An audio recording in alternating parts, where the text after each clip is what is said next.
What is up, guys? Welcome back to Savage Rounds with Xavier. Today for you, I've got a UFC 290 matchmaking videos. Uh, Mostly winners, a couple losers.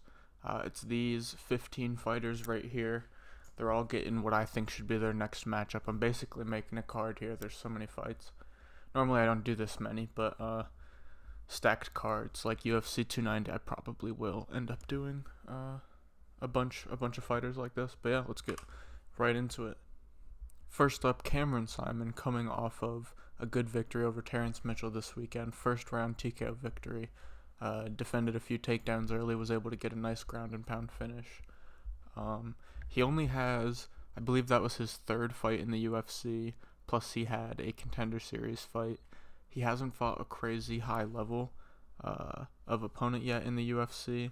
Let me pull it up real quick. His highest level of opponent so far, I'd say, is probably Manny Martinez, which, just across the board isn't great. There's no reason to rush him into a big opponent yet, even though he is undefeated and looking really good so far. No reason to rush him in yet.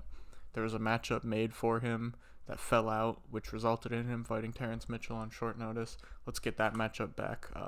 He should fight C-Rod. I can't remember what the reason was that he had to pull out off the top of my head. I can't remember if he was sick or it was an injury or something. But I would assume they'd be able to get the fight together for the Sydney card. If it wasn't a big injury for C-Rod and he's not going to be out very long, there's no reason to get that one sorted for Sydney. And still a pretty good matchup. Two young prospects have looked good so far. I think it would be fun. And then you can start looking towards better matchups for both these guys. Looking more up than just kind of figuring out the UFC. But yeah, this would be a fun matchup. Two young prospects going at it. Next up, Vitor Petrino, another young guy. I believe this was his second UFC fight so far. Beat Marcin Prachnio by submission in the third round. It was a pretty good performance for him. He landed some big shots early, was able to get the grappling going, and in the third round, I believe he got an arm triangle. It was a pretty tight squeeze. Prachnio tapped. His second UFC fight with a Contender Series fight as well. Two finishes if you include that Contender Series fight, and in his first UFC fight, he went to decision versus Anton Turkalj. He doesn't need too big of a step up, I'd say, but he's looking pretty good. He's young. He hasn't really run into too much of an issue yet. So I say you give him somebody a little tougher. He's coming off of a loss.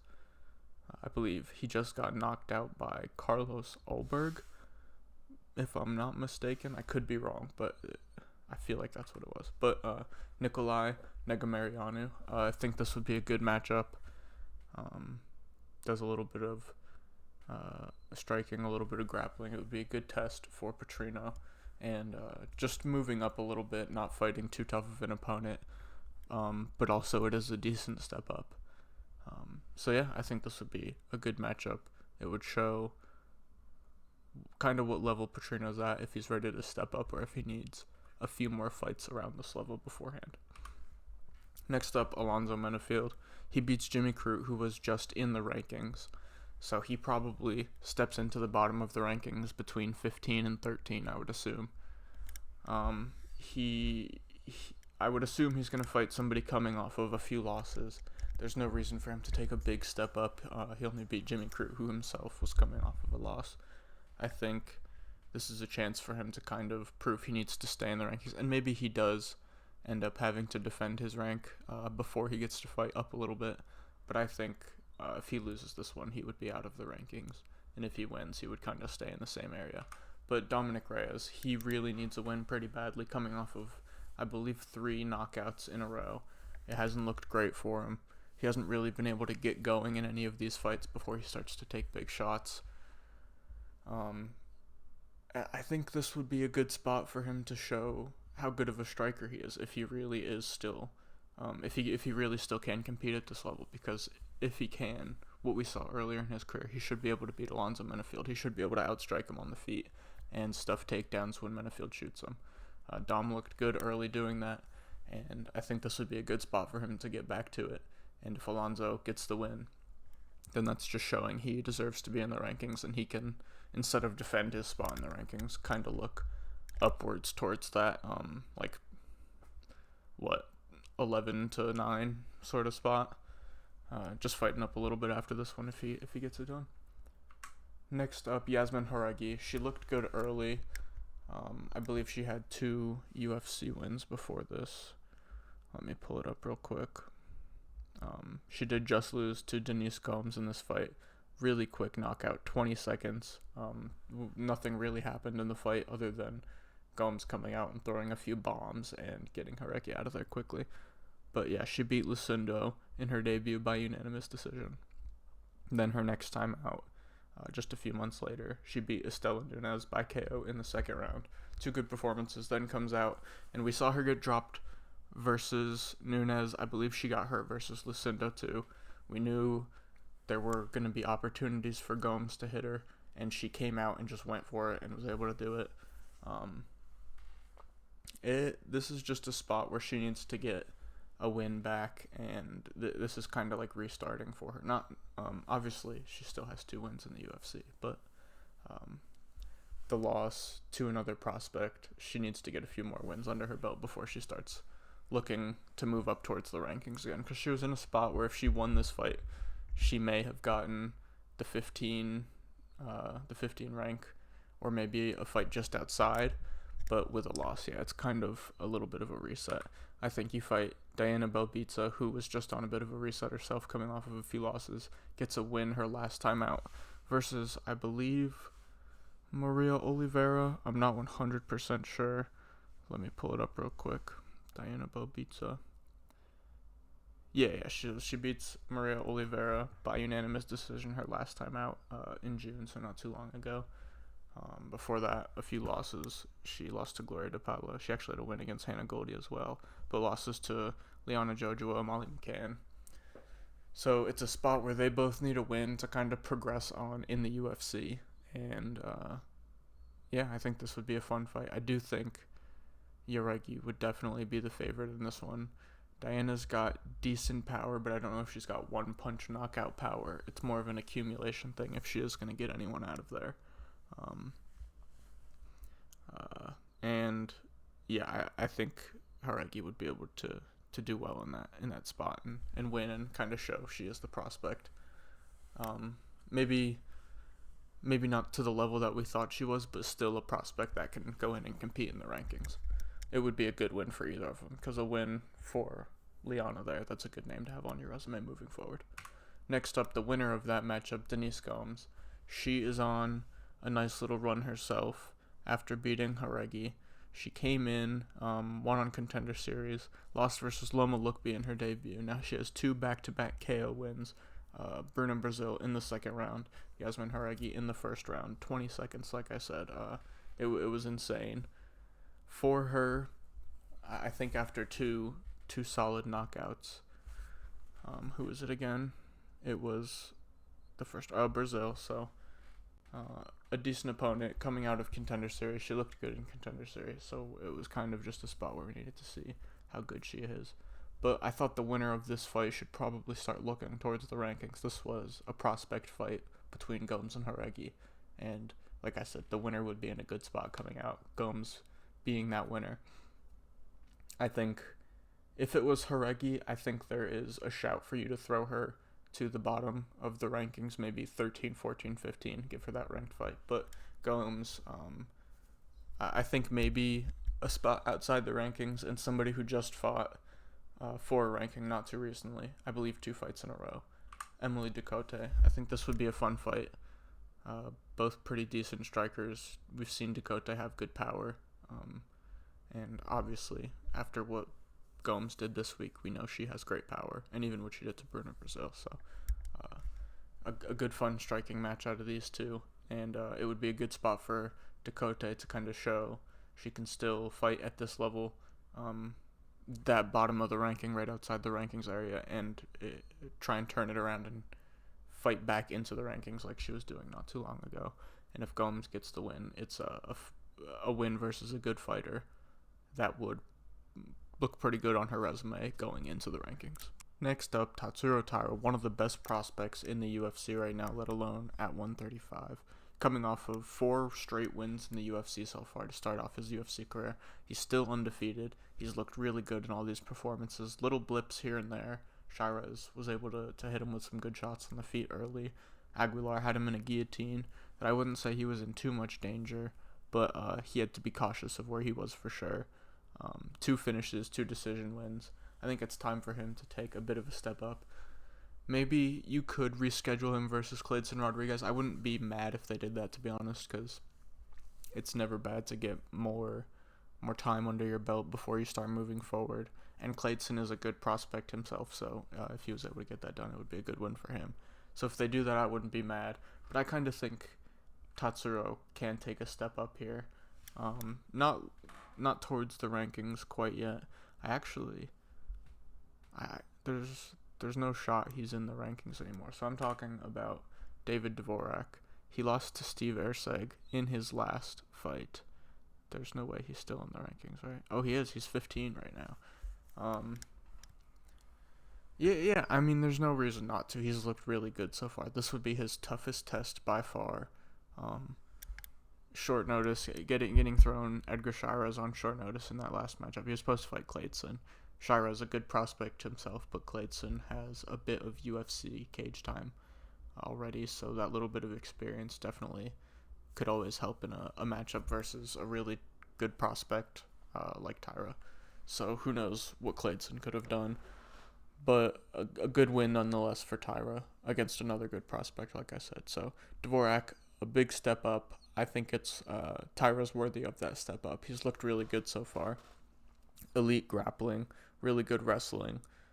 Striking is progressing, not the best so far, but Dvorak really needs a win. I believe he's lost 3 in a row, and just recently, like I said, lost to Steve Erceg in his debut, Erceg's debut. So it was a short notice fight for Erceg, and I know Dvorak was supposed to have a different opponent, but he was training for a matchup. So yeah, kind of short notice for both of them, you could say. So not favorable for Dvorak, but still tough for Erceg being your debut versus a ranked guy. He gets in there, gets the win. So yeah, I was kind of surprised Dvorak was actually ranked. But yeah, I think this would be a fun matchup if Taira gets it done. That's what a prospect you have on your hands. We already know how good he is, but if he can get in there and get it done versus a ranked guy this quick, that would be awesome. Next up, Bo Nickel, coming off of a good win versus Val Woodburn. Gets it done really quick, 40 seconds. Doesn't need the wrestling this time. I talked about it a little bit in the recap.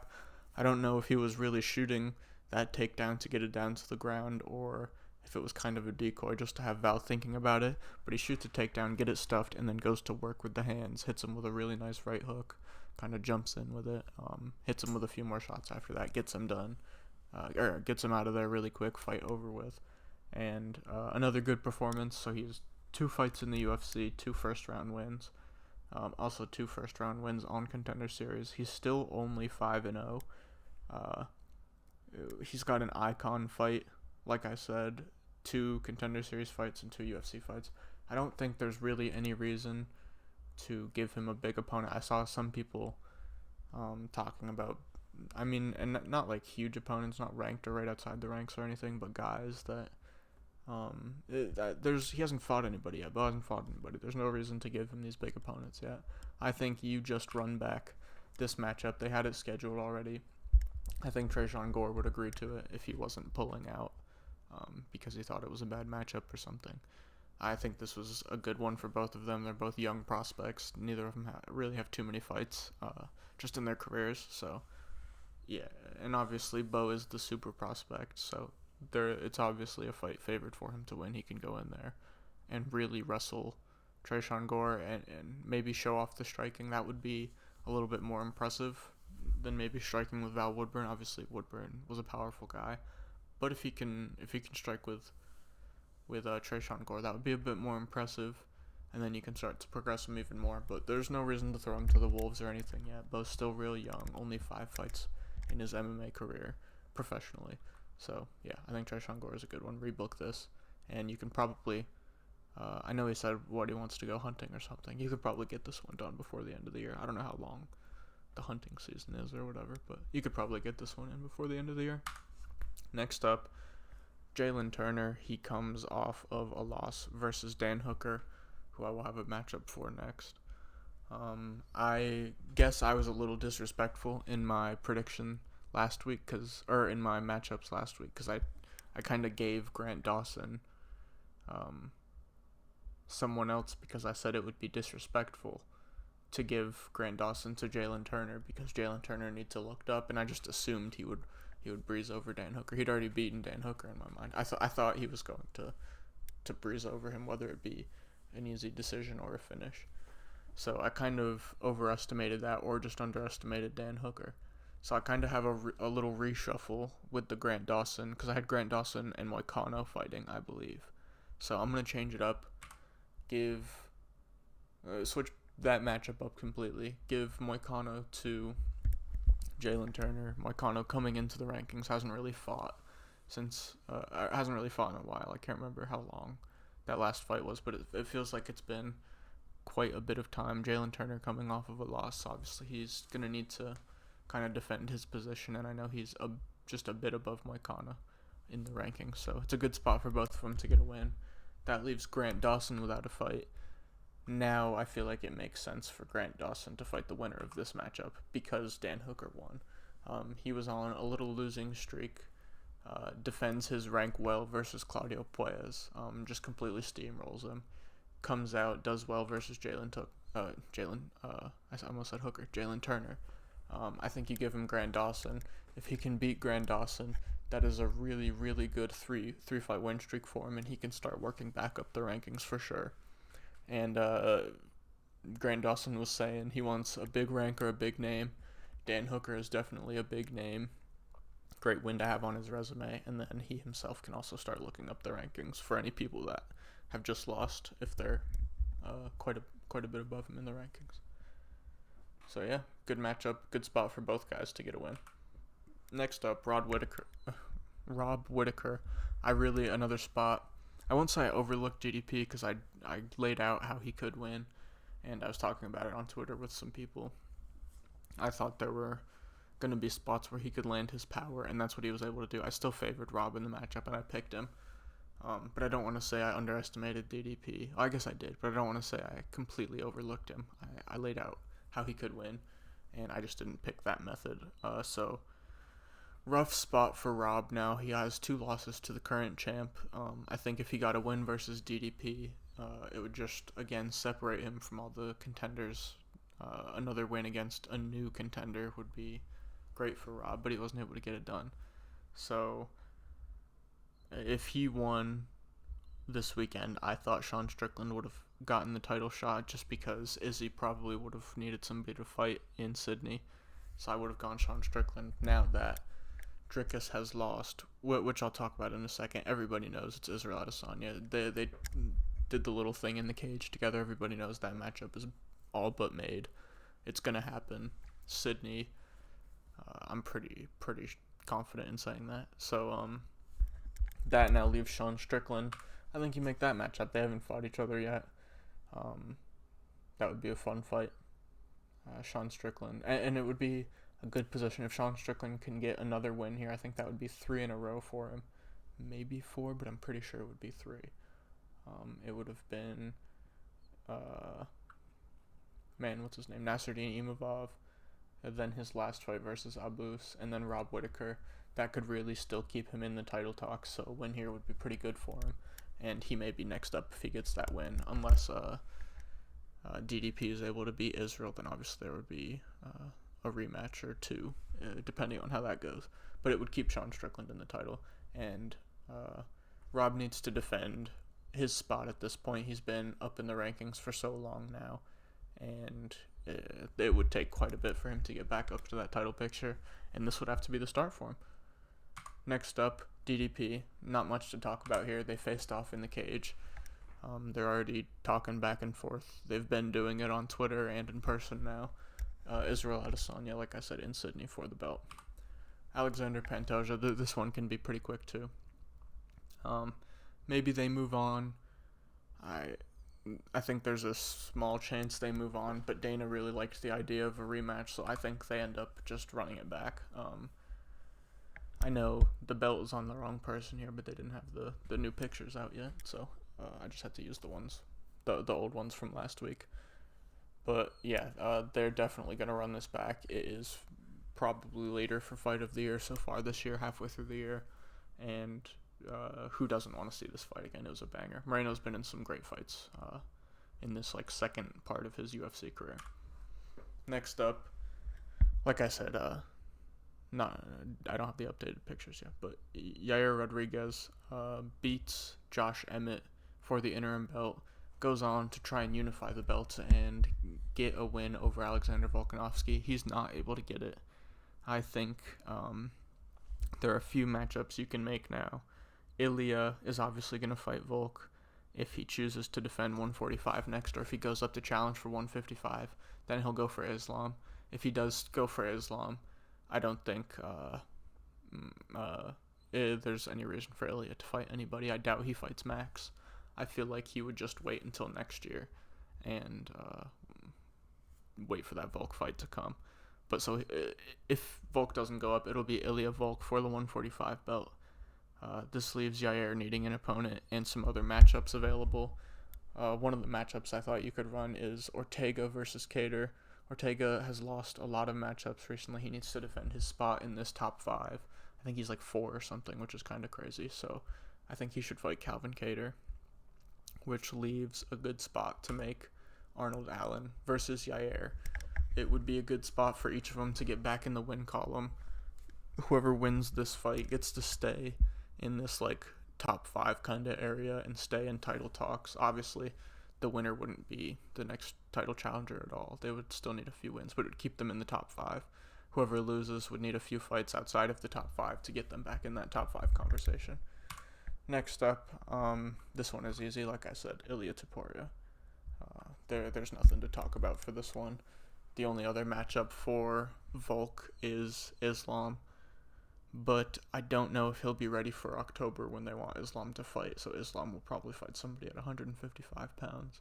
Or maybe behind the scenes they're cooking up something at 170 for him, who knows. I doubt it's the 170 deal, but yeah, I don't think Volk can make 150. 155 for the Abu Dhabi card in time. So Ilia Topuria, whenever Volk is healthy again, maybe before the end of the year, that would be pretty cool. But yeah, that's all. Matchups made. There were a lot there. I think that was 15 of them. This is a long matchmaking episode. Tomorrow we've got Holm versus Bueno Silva for UFC Vegas 77. I will have a predictions and bets video out for that tomorrow. If you haven't seen it yet, go check out yesterday's UFC 290 recap video. Drop a like on this video, check out that video, and subscribe to the channel. Peace.